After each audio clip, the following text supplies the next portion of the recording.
Bueno, muy buenas tardes a los medios de comunicación. Estamos en esta vocería con la ministra de Salud, Jimena Aguilera, justamente porque vamos a tratar un tema muy especial y de gran preocupación por parte de nuestros compatriotas, como no, también de cualquier persona del mundo, que es la salud, ¿no? Tenemos la oportunidad de, en esta vocería, comunicar avances concretos en salud que van en beneficio directo de nuestros compatriotas y nos interesa mucho que estén debidamente informados de estos avances.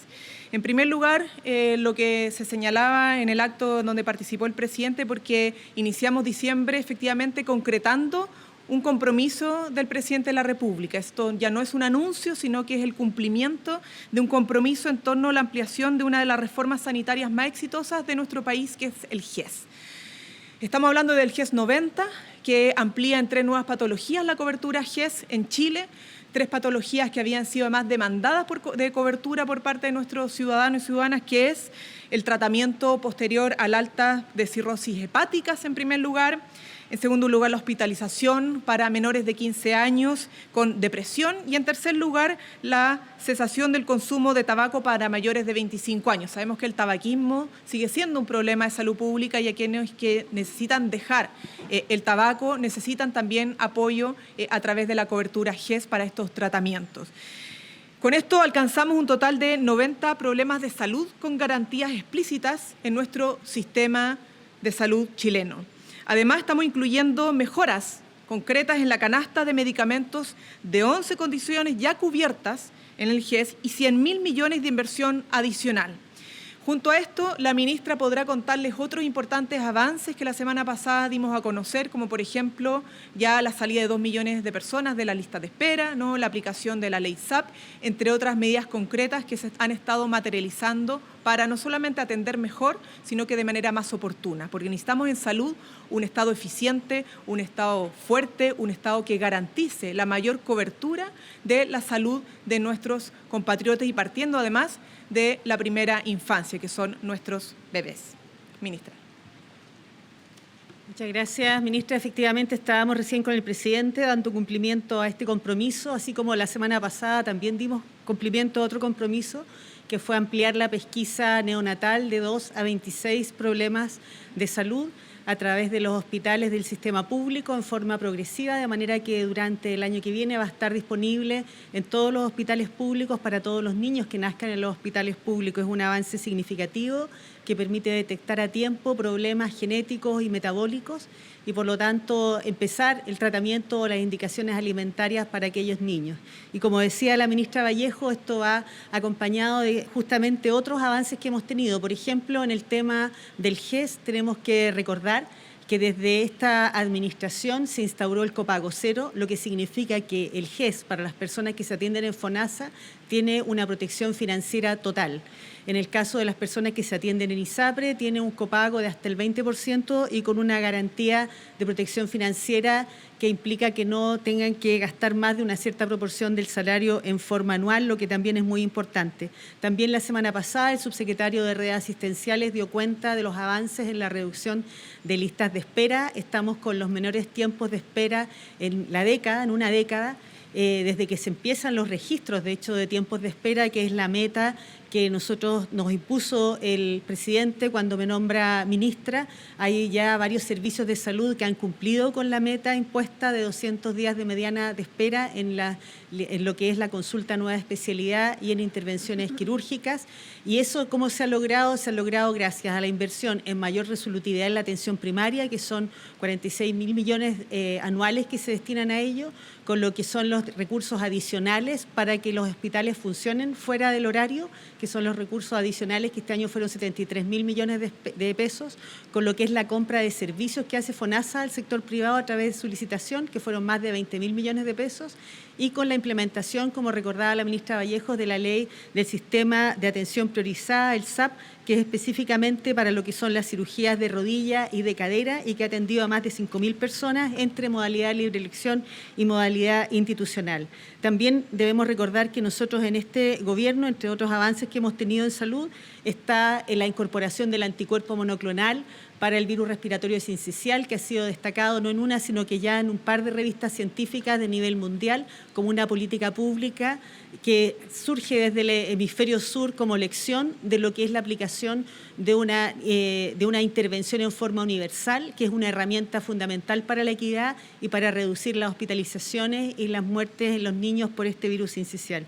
Y bueno, también recordar que la semana pasada se aprobó la ley de presupuesto y que todos estos logros también se obtienen gracias a la priorización que ha tenido el sector salud durante este gobierno, cuyos recursos han aumentado un 30% desde que comenzó el gobierno, y terminamos justamente con la mayor expansión. El sector salud fue responsable de más del 60% de la expansión presupuestaria, viene a salud, lo que es consecuencia de que la prioridad no son solo los dichos, sino que se traduce en hechos y finalmente en la inversión que hace el gobierno en el bienestar de los chilenos.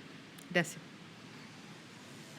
Gracias, ministra. Bueno, antes de seguir comentándole algunos avances importantes de la recientemente aprobada ley de presupuesto, no solamente en la línea de los aumentos en salud, sino que en otras áreas, queremos poner una situación en alerta desde el punto de vista de salud pública, ¿no? Porque hemos tenido y hemos presenciado aumento de los casos de sarampión en Argentina.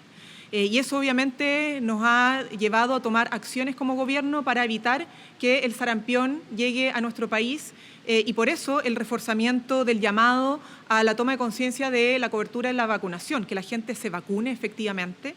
Y además porque hemos establecido una alerta epidemiológica, ¿no? Una vez conocido el incremento de los casos en Argentina, producto de las bajas coberturas de vacunación en el país vecino, hemos decidido reforzar el sistema de vigilancia a través de esta alerta epidemiológica y al mismo tiempo reforzar la campaña de vacunación aquí en Chile. Así que el llamado es claro a no caer en estas campañas antivacuna, a no creerse ese cuento, la desinformación que se propaga lamentablemente incluso en otros países del norte, muy fuertemente de autoridades, incluso a nivel sanitario, que llaman a básicamente no creer en la importancia y los efectos que tiene la vacuna, o incluso lisa y llanamente son antivacunas, genera lamentablemente efectos en la salud pública, en la vida de las personas, y eso queremos ponerlo en el nivel de importancia que merece. Ya hemos tenido, insisto, estos casos de incremento en el país vecino Argentina. Nosotros tenemos frontera con Argentina y por eso hemos reforzado nuestras medidas de control, pero también el llamado a la población a ser responsable, a vacunarse, ¿no? A entender que cuando nosotros, cada uno nos vacunamos, también estamos protegiendo la salud y la vida de terceros, no solamente la nuestra. Y esto es un problema que no se limita a nuestras fronteras, sino que es un problema mundial. Y por eso siempre nos tiene que preocupar los discursos negacionistas o los discursos antivacuna, no solamente de nuestro país, sino que también de los países vecinos y de los países del mundo. En eso hemos tenido una responsabilidad muy grande, una trayectoria, una tradición como país, desde el punto de vista sanitario, gobierno tras gobierno, que no se puede romper y hay que resguardar porque está basada en la evidencia y en el conocimiento científico. Bien, respecto a la ley de presupuesto, ya la ministra hablaba de los incrementos para el presupuesto en salud 2026, para continuar la línea de mejora en gestión en la lista de espera, la implementación de distintas leyes y, por cierto, el copago cero, entre otras materias. Pero también en seguridad y orden público hubo un incremento ya acumulado de nuestro periodo de gobierno de 16,8% y para el 2026 buscamos seguir financiando la formación de 3.700 carabineros, 700 detectives, 250 agentes de la PDI y la renovación de más de 1.000 vehículos policiales para impulsar y el impulso además de la operación 24/7 en pasos fronterizos estratégicos para seguir fortaleciendo el control y la seguridad de las zonas más sensibles. Queremos decir con esto que los recursos que pusimos a disposición de la ley de presupuesto y que ya están aprobados van a financiar mejoras concretas en la seguridad pública. O sea, se traduce en hechos, en concreción de reforzamiento policial y resguardo de fronteras. Y también quiero señalar que en materia de pensiones, ya con la aprobación del presupuesto, estamos sosteniendo la consolidación del aumento del 55% en pensiones para elevar además la PGU a 250.000 pesos y la incorporación de nuevos beneficiarios como las mujeres jubiladas.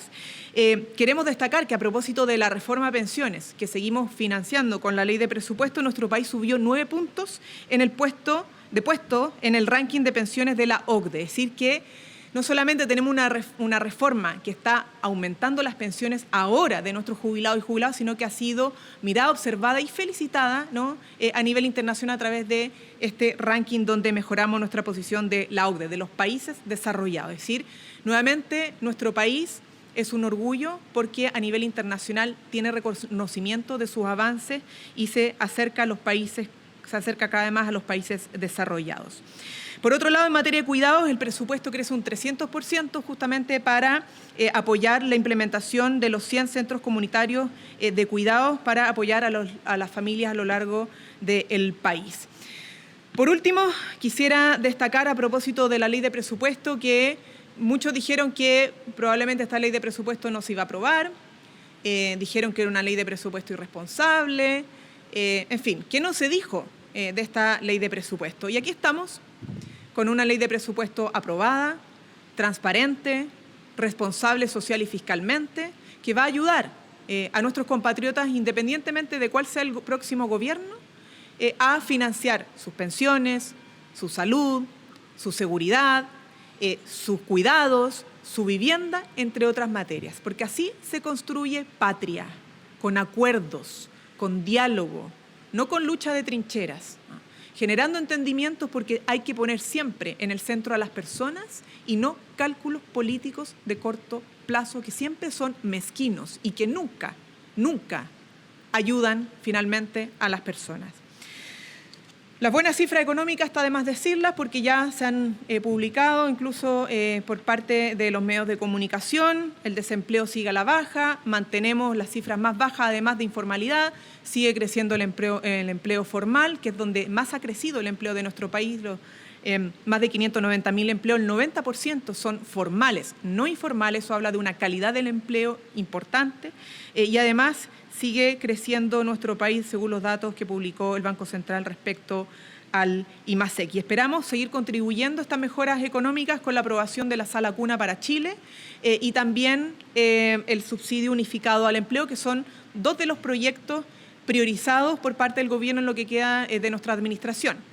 En seguridad social, Sala Cuna, sistema de cuidados, en materia de subsidio al empleo también, en materia de seguridad, la seguridad municipal, junto con los dos proyectos de inteligencia, ¿no? Y así vamos a ir avanzando, esperamos, con acuerdo amplio del Congreso que, a pesar de ser minoría, hemos alcanzado para otras leyes y reformas importantes.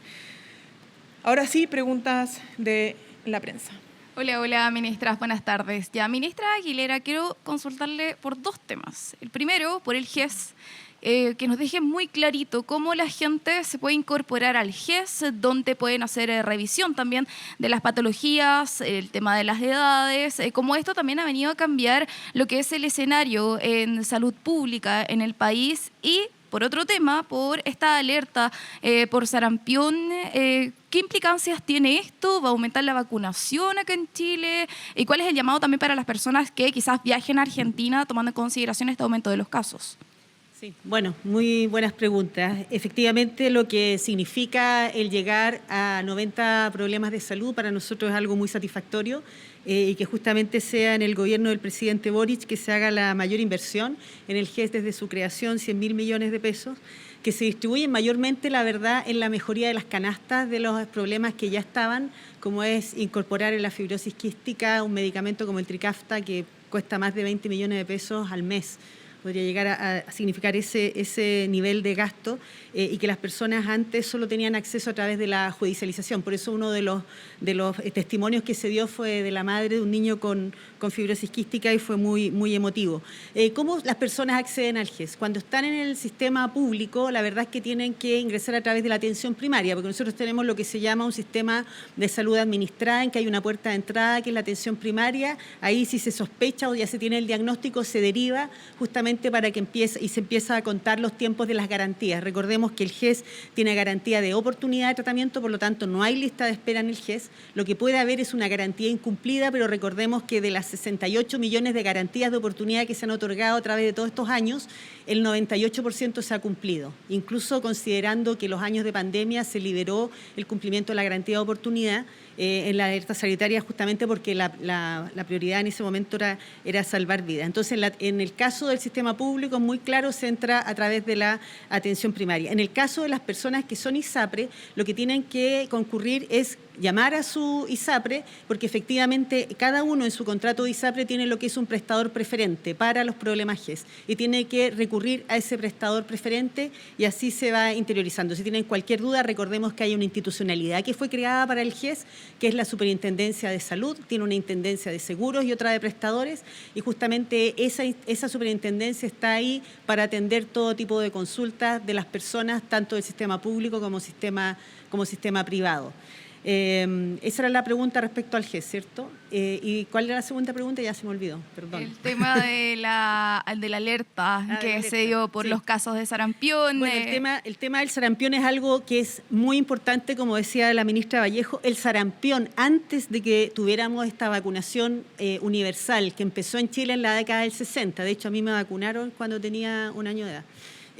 Pero nos vacunaban con una vacuna que no era tan buena, con un pedazo con una cantidad que no era la misma cantidad de la vacuna completa, sino que la fraccionaban.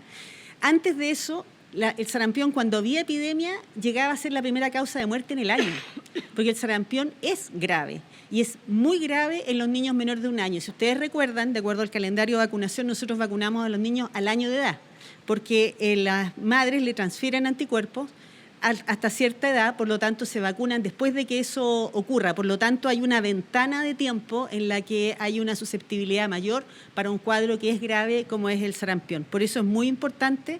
El sarampión produce un efecto en la inmunidad que le baja la inmunidad a los niños y después pueden adquirir una neumonía y eso es lo que los lleva a fallecer. Por eso a nosotros nos preocupa tanto. Desde que empezamos con las campañas de vacunación del sarampión, fue bajando paulatinamente la frecuencia de la enfermedad, los casos nuevos, que nosotros le llamamos incidencia.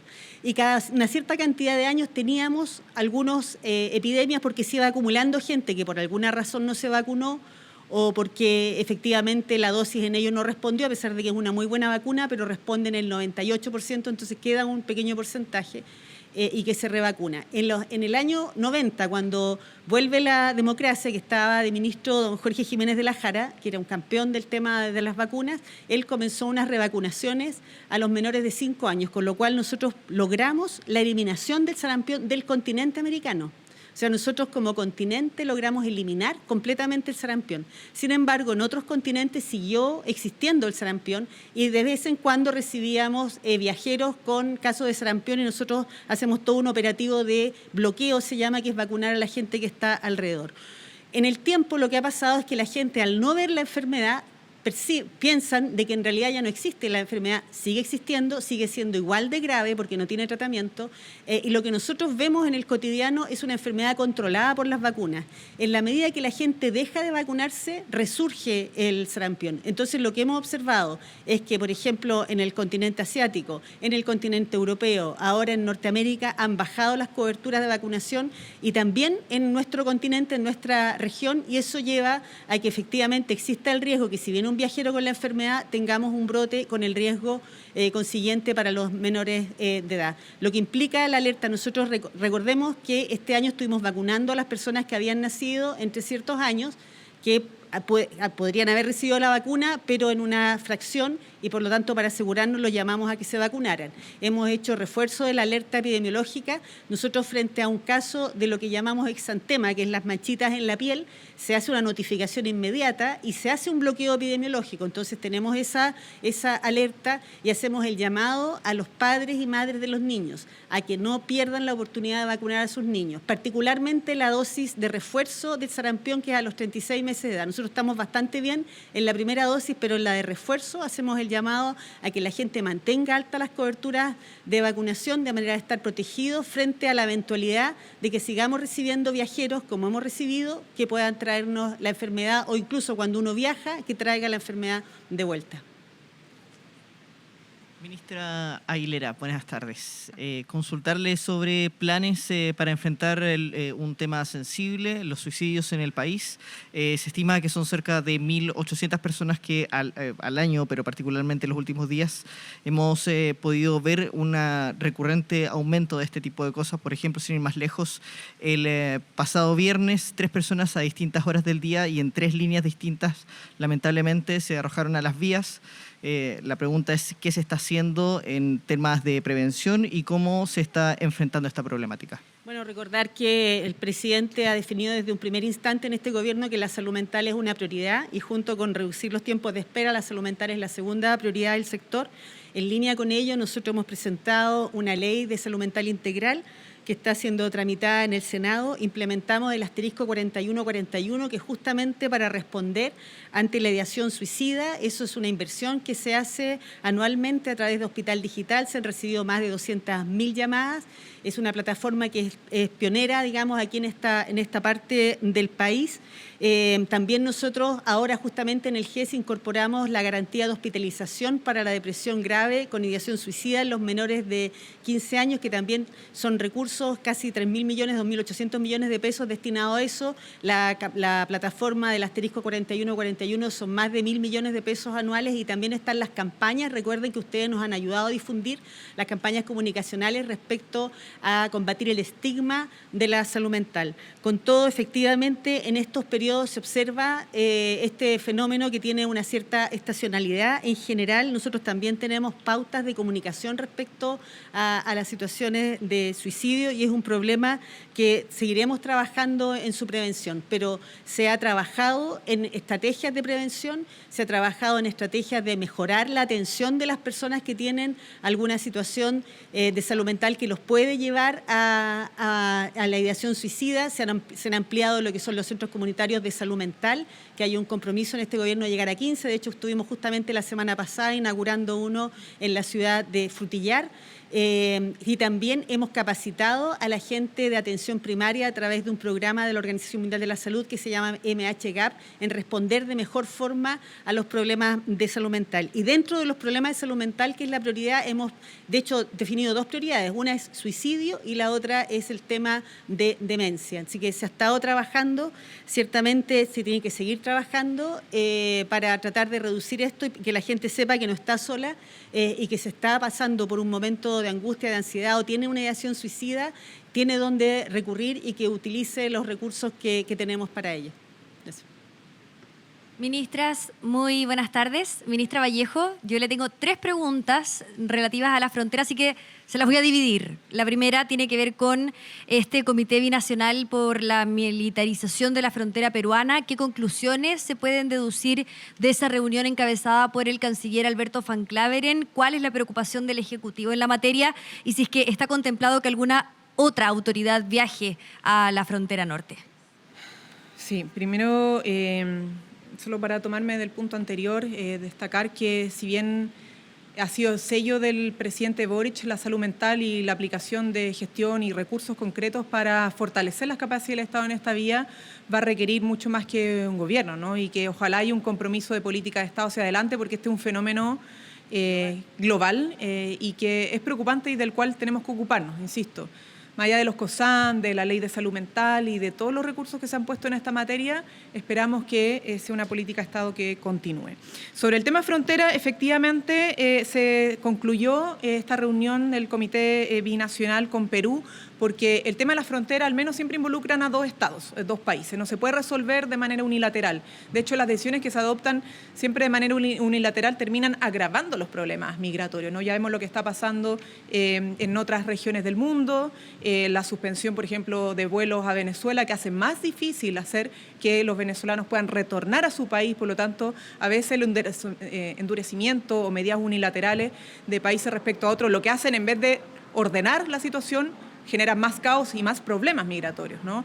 Ya lo vimos con el 2021, cuando se incrementó el ingreso irregular en nuestro país del 2018 al 2021 un 700%. O sea, hubo un llamado a venir a Chile de venezolanos y vinieron a Chile muchos venezolanos por nuestras fronteras el 2021. Entonces, hemos tenido que tomar una política migratoria como país lo más seria posible, y eso ha implicado no solamente el reforzamiento de nuestras fronteras, que ha permitido disminuir un 48% el ingreso irregular, sino que conversar con los países vecinos. Y lo hemos estado haciendo desde el día 1, desde que Perú legítimamente y soberanamente decidió también reforzar su frontera, trabajando en un plan justamente para una salida ordenada, entendiendo que no basta con que le digamos a las personas migrantes salgan del país, sino que requerimos que el país vecino lo reciba. ¿no? Porque si no se producen cuellos de botella, situaciones de embudo que no resuelven el problema, sino que hacen que salgan y vuelvan a entrar, ¿no? Esta lógica de salir y entrar no sirve para resolver el problema migratorio. Por lo tanto, es una reunión que ha sido exitosa, eso nos ha informado la Cancillería, también el Ministerio del Interior, y se tomaron algunos acuerdos de medidas que van a seguir evaluando para su implementación, para que su implementación sea lo más efectiva posible, ¿no? Entonces, respetando esta conversación bilateral con el Estado peruano, nosotros vamos justamente a esperar la evaluación total de esas medidas para seguir procediendo a fortalecer tanto nuestro plan, que está ya implementándose, como lo que pueda hacer el país vecino para, insisto, tener que este flujo de migrantes que permanentemente sale por la frontera de Chacayuta, que son alrededor de 4.000 personas diarias, no tengan que un porcentaje de devolverse porque el país vecino no lo recibe. Entonces, respetando obviamente esas decisiones, esperamos que el flujo sea lo más regular posible para, insisto, ordenar las casas de ambos países. Sobre ese punto, usted habla de algunos acuerdos a los que se llegaron a grandes rasgos. Si nos puede comentar de qué se tratan estos acuerdos, si es que está contemplado, por ejemplo, avanzar hacia un corredor, como lo plantean sectores del oficialismo. ¿De qué se tratan esos acuerdos? No puedo entrar en detalle porque, por respeto, insisto, a la evaluación técnica que se tiene que hacer por parte de ambos estados de la implementación de las medidas que se han evaluado, no puedo preanunciar o adelantar nada, ¿no? Justamente porque no quiero generar especulaciones o expectativas que no se puedan cumplir. Pero sí, insisto, fue una muy buena reunión inicial. Esta reunión se concreta dado el acuerdo con la contraparte. Nos hubiera gustado obviamente que pudiéramos haberlo tenido antes, pero siempre estas cosas se tienen que dialogar y coordinar con otro estado, pero fue una muy buena instancia, insisto, para que ambos países tengamos la posibilidad de reforzar nuestros controles fronterizos sin generar un problema humanitario, que hasta el momento, insisto, no se ha dado, pero siempre evidentemente hay que anticiparse. Ministra, la segunda pregunta tiene que ver con los dichos de la candidata oficialista Janet Jara. Ella indicó que el gobierno tiene que actuar en materia migratoria en la frontera, pero fue más allá, señalando que debieron haberlo hecho con anterioridad. Planteó que si ella fuera presidenta, probablemente ya estaría allá en el norte, pero que principalmente no entiende por qué no han enviado al ministro del Interior. A esas son parte de las críticas que ha realizado la candidata del oficialismo. ¿Qué le responden a la abanderada? Miren, en periodos electorales, evidentemente que el tema migratorio es una de las principales preocupaciones y que motivan las distintas declaraciones de los candidatos. Lo hemos tenido tanto con el candidato Kast como con la candidata Jara. Lo que nosotros podemos decir como gobierno es que independientemente que cada uno pueda tener su estilo distinto, este gobierno ha estado actuando, ¿no? Y ha tomado medidas. En primer lugar, cuando Perú anunció que probablemente iba a hacer reforzamiento de su frontera, tanto a nivel policial como militar, en nuestro gobierno se empezó a planificar y a trabajar en un plan de reforzamiento de la gestión de la salida regular de migrantes de la frontera, sumado a las medidas que ya hemos adoptado a nivel fronterizo, que ustedes saben ha sido con recursos, con el decreto de despliegue militar, etcétera. Que no haya estado en conocimiento de los candidatos es otra cosa, ¿no? Pero eso se ha estado haciendo. Y por otro lado, la conversación permanente con el país vecino para derivar en lo que les decía anteriormente, que este comité binacional. Junto con ello, nuestras autoridades, tanto regionales como nacionales a nivel de subsecretaría, han estado desplegados en la zona justamente para la preparación logística de este plan de refuerzo. Eso es lo que nosotros podemos decir, porque respecto a las decisiones y acciones que hemos tomado, independiente, insisto, de cómo pueda ser usado electoralmente este tema por parte de ambas candidaturas. O sea que esta crítica podría ser eventualmente una crítica en periodo electoral, con un motivo, una motivación detrás. Es que en periodo electoral se dan estas críticas y es posible que sigan sucediendo, ¿no? Las candidaturas que aspiran a la presidencia de la República evidentemente siempre buscan diferenciarse de la administración actual, ¿no? Para justificar por qué pueden ser una mejor alternativa. Y eso es parte del contexto electoral. Ahora, nosotros igual esperamos siempre que la migración no sea un botín electoral, ¿no? Sí que sea un tema de responsabilidad concreta y que se maneje con la altura que corresponde, que sean políticas de Estado y que se entiendan siempre que como políticas de Estado tienen que dialogar con las políticas de Estado de los otros países. Porque, insisto, a los migrantes no solamente se les decreta expulsión, sino que hay que asegurar que lleguen a los otros países donde provienen, ¿no? Y eso no pasa solo por un voluntarismo, ¿no? Y menos por simple ideología, ¿no? Tiene que hacerse a través de gestión y relaciones diplomáticas o al menos consulares. Ministra, última pregunta de mi parte, que es la tercera, y esto es por ya los dichos de José Antonio Kast. ¿Hay un uso electoral por parte del abanderado republicano en esta materia? Hoy día, por ejemplo, habían ciertos sectores que cuestionaban el envío del senador electo por la Araucanía, Rodolfo Carter, a la frontera norte. ¿Cómo lo observan desde el Ejecutivo? Bueno, eso entre otras cosas me refiero con la respuesta anterior. Es normal que pasen estas cosas en contextos electorales. Sí es importante recordar la campaña Aguanta, Chequea y Después Comparte a todos, porque en redes se han compartido, incluso por el candidato, una foto de una frontera que no es la frontera chilena y que es del 2021. Entonces yo entiendo que puedan cometerse algunos errores, pero este tema hay que abordarlo con mucha seriedad, con mucha responsabilidad. Antes de compartir cualquier imagen o información, es importante chequear antes. Chequear antes porque no estamos hablando de cualquier problema. Entonces, a veces, claro, algunos se alimentan de la alarma, de la sensación o el sensacionalismo, pero siendo serio, hay que evidentemente poner siempre la pelota al piso y tratar estos temas con absoluta responsabilidad. Buenas tardes. El presidente el mes de octubre inauguró la segunda y tercera etapa del programa CIFRON, que es el sistema de frontera norte. Justamente usted decía que una de las cosas que está haciendo es mejorar el tema fronterizo. Con lo que está sucediendo en Chacayuta, también se han aumentado las denuncias de gente que está tratando de ingresar justamente fuera de los pasos habilitados, sino que por zonas, obviamente, a lo largo de la frontera, y también existe el peligro de temas de minas que todavía siguen desperdigadas por la zona. ¿Qué está haciendo el gobierno? ¿Cómo está evaluando el funcionamiento de CIFRON? ¿Y qué otras medidas se están tomando justamente para evitar estos peligros en la zona fronteriza de Chile-Perú, que como le decía, todavía existen temas de minas que por temas climáticos se han ido desperdigando por toda la zona y obviamente las últimas décadas han causado bastantes accidentes en esa zona? Sobre el último, le mentiría, no tengo la información al respecto, pero daría obviamente quizá un reporte de defensa o del propio Ministerio del Interior. Ahora, sobre lo primero, efectivamente hemos reforzado todos los pasos fronterizos. Particularmente sí en el caso de Colchane, ¿no? Que es donde tenemos el mayor flujo migratorio y sobre todo los problemas asociados a migración irregular. Pero en el caso chileno, las denuncias de ingreso irregular, para responderle a su pregunta, las denuncias por ingreso irregular no han aumentado, han disminuido un 48% justamente por estos reforzamientos, y eso ha pasado en general en todos los pasos fronterizos. No es que siendo Colchane el paso de mayor preocupación signifique que en el caso de Chacayuta no hayamos tomado medidas, ¿no? Lo que pasa es que hay distintos fenómenos que se han producido y por cierto que ahora, en conversación con Perú, en el caso de Chacayuta, ha requerido y ha meritado un refuerzo del plan especial. En el sentido de que, como usted mencionaba anteriormente, esta ola migratoria que vino en el año 2018-21, en el periodo de pandemia, 2021, sobre todo, sí.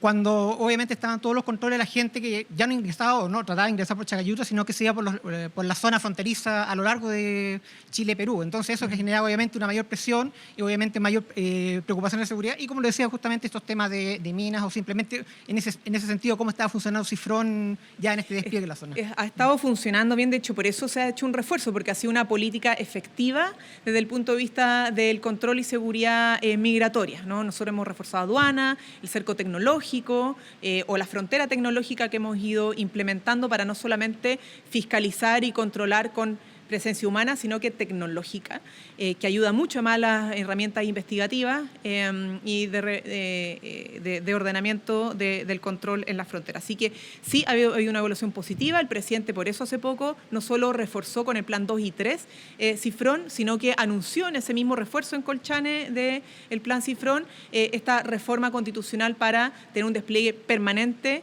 de la fuerza militar y que no tenga que estarse reevaluando cada 3 meses en el Congreso Nacional. ¿Cómo está, ministra? Tengo 2 preguntas. Sí, vamos a excusar a la ministra de Salud, que tiene que seguir haciendo su buen trabajo en materia de salud. Gracias.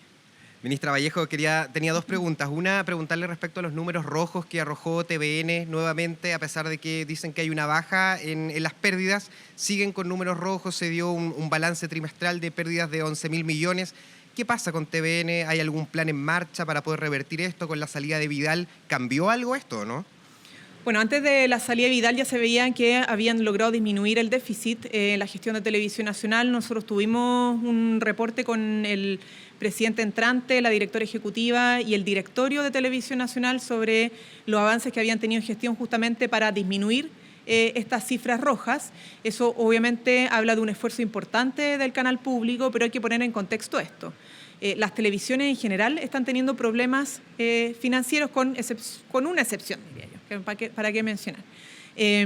Porque en general se sostienen de ingresos privados. O sea, Televisión Nacional no se sostiene de recursos de todos los chilenos, se sostiene de recursos de publicidad pagada de privados. Eso es muy importante que la gente lo sepa. Y así lo mismo con los canales privados. Y cuando la publicidad migra de la televisión a las plataformas digitales, entonces pierden recursos. El problema es que Televisión Nacional no solo tiene que sostener su señal abierta o digital como los canales privados, sino que también tiene que sostener el canal cultural o infantil, que es un ejemplo a nivel internacional, tiene que sostener la señal internacional, tiene que sostener el archivo y tiene que sostener sus sedes regionales, porque a diferencia de los canales privados, el canal público tiene la obligación también de estar en regiones. Y eso hace que tenga un costo adicional que no tienen los canales privados. Es decir, compite por recursos privados igual que los otros canales, pero tiene costos que los privados no tienen. Entonces, eso explica el por qué tenemos un problema estructural con un modelo de financiamiento que ya no da el ancho, que se pensó para otra época. Y por eso el Ejecutivo no solo ha pedido mejoras en gestión al canal, que han logrado ir ejecutando, sino que también ha propuesto al Congreso Nacional una ley para resolver el problema de fondo del canal público. Pues necesitamos un canal público, pero solo con autofinanciamiento, compitiendo con las plataformas digitales y los canales privados, teniendo obligaciones adicionales que los canales privados no tienen, no va a ser sostenible. Así que esperamos obviamente que ese proyecto de ley que se sigue discutiendo en el Congreso avance para darle no solo estabilidad al canal, sino que garantía a todos los chilenos y chilenas que van a contar al menos con un canal público en nuestro país. Ministra, era respecto a las declaraciones que entregó el viceministro Álvaro García en su momento, que dijo que este gobierno iba a zanjar entre diciembre y febrero si caducaba o no la concesión a Enel. ¿Qué van a hacer finalmente? ¿Se va a caducar? ¿No? ¿Hay algún plan si es que eso se decide así? Bueno, eso depende del informe de la SEC. La Superintendencia de Electricidad y Combustible es la que hace la fiscalización y está haciendo el informe para determinar finalmente los pasos a seguir. Y por eso, como el viceministro dijo, diciembre, enero, vamos a poder tener esa evaluación desde el informe de la Superintendencia, justamente decidir cómo continúa la concesión de Enel. Ministra, buenas tardes. Consultarle al respecto de que la justicia finalmente falló una condena al Estado a pagar una indemnización de casi 500 millones a los dueños de la ex fuente alemana. Todo esto por la falta de servicio que tuvieron tras el estallido social. Quería consultarle finalmente cómo reciben este fallo. A ver, entiendo que todavía está en procedimiento judicial y nosotros obviamente cualquier decisión que implique que el Estado asuma responsabilidades por causas más allá incluso de nuestra administración se tienen que hacer valer, pero hay que respetar obviamente todo el procedimiento en el marco del Estado de Derecho que tienen estos casos judiciales. Ministra, buenas tardes. Quiero preguntarle por un planteamiento por parte de parlamentarios de la UDI respecto de no decretar el feriado irrenunciable el día 14 de diciembre en el marco de las elecciones. ¿Eso hay posibilidades de implementarlo así o es algo que ya está zanjado? Bueno, primero recordar que esto en el sector comercio. Para mayor claridad de quienes nos escuchan, esto ha sido una solicitud permanente en los contextos electorales, particularmente de la oposición, de eliminar el feriado irrenunciable o el permiso para el sector comercio. Lo que nosotros hemos dicho, y lo ha dicho el ministro del Trabajo, que esto tiene que resolverse sí o sí. Si es que se quiere avanzar en algo así, con acuerdo entre sindicatos y empleadores. No va a ser algo unilateral, nosotros no somos partidarios de resolverlo unilateralmente, siempre hemos estado obviamente en disposición de conversarlo, pero en la medida que haya una resolución del problema en acuerdo entre trabajadores del sector comercio con el retail, básicamente, o el sector del gran comercio principalmente.